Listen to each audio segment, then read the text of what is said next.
On Sunday, September 18th, almost 5 years to the day from the passing of Hurricane Maria in 2017, Hurricane Fiona made landfall on the southern shore of Puerto Rico as a Category 1 hurricane. Although its winds were not as powerful as those of Hurricane Maria, Fiona brought with it copious amounts of rain that caused extreme flooding and landslides, which destroyed roads, bridges, and people's homes. Puerto Ricans are accustomed to getting prepared for hurricane season each year by stocking up on gas for their power generators, buying canned food, and protecting their windows with tormenteras. But sometimes no amount of preparation can help you counteract what a storm can bring.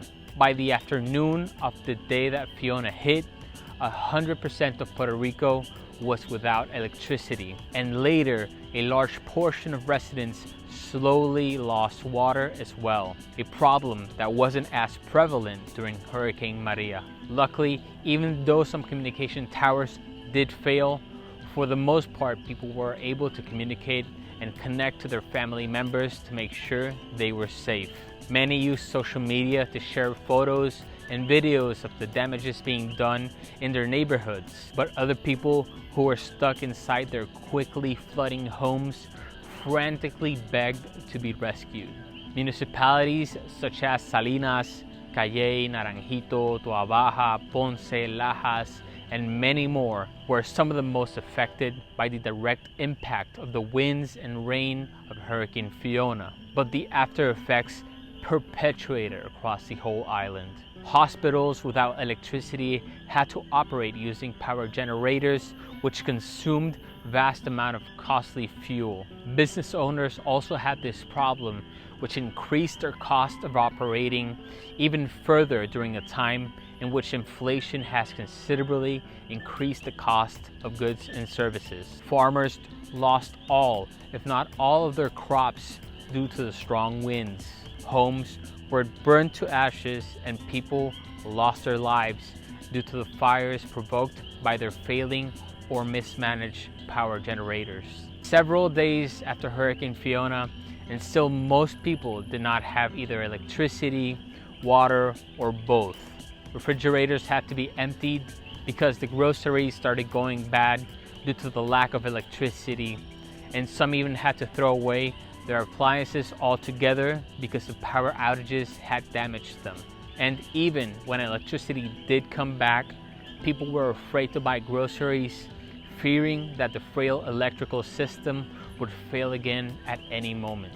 It's been about 3 weeks after the passing of Hurricane Fiona, and although most areas have regained electricity and water, there are still several areas which have not.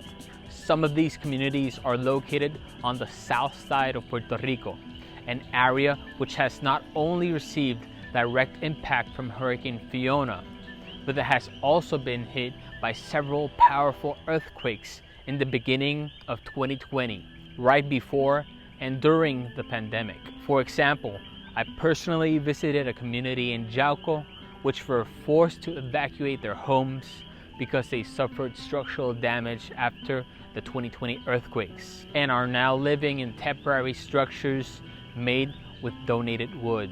They told me that they were forced to pass Hurricane Fiona inside of their unsafe earthquake damaged homes because they did not believe that their temporary wooden homes would weather the storm.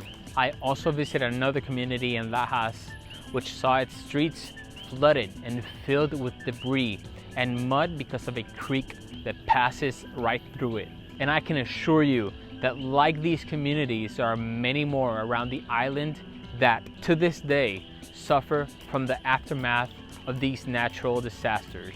If you want to help organizations that have been helping out with the recovery effort of Hurricane Fiona, check out the link in the description below. These organizations have been helping different communities in different ways, so I encourage you to check them all out and choose whichever you feel identified with based on their values, missions, and actions. Personally, I'm aiming to keep releasing travel guides of Puerto Rico this year, but I felt that it wasn't appropriate to do so without first making this video to create awareness of the situation that we're going through and hopefully encourage you guys to help out in any way you can.